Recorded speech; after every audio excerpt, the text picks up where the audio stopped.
புத்தரெல்லாம் சும்மா சர்வசாதாரணம் பார்க்க முடியாது, ரமணர்லாம் சர்வசாதாரணம் பார்க்க முடியாது, ஜெயகிருஷ்ணமூர்த்திலாம் சர்வசாதாரணமாக பார்க்க முடியாது. யாரோ ஒருத்தர், ஆயிரத்துல ஒருத்தர், லட்சத்துல ஒருத்தர் தான் வருவார். ஆனா இப்ப நம்ம இந்த மாதிரி ஞானம் அடைகிறவங்க எல்லாருமே நம்ம வீட்டுல உள்ளவங்க அத்தனை பேருமே ஞானியாயிரும்.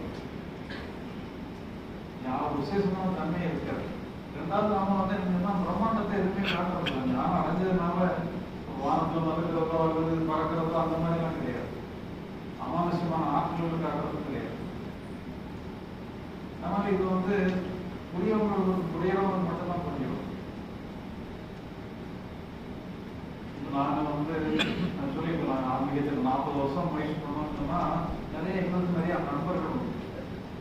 ஒரு பெரிய வட்டம். ஒவ்வொரு வருஷம் வந்து போவோம், கர்மாசனம் போவோம்.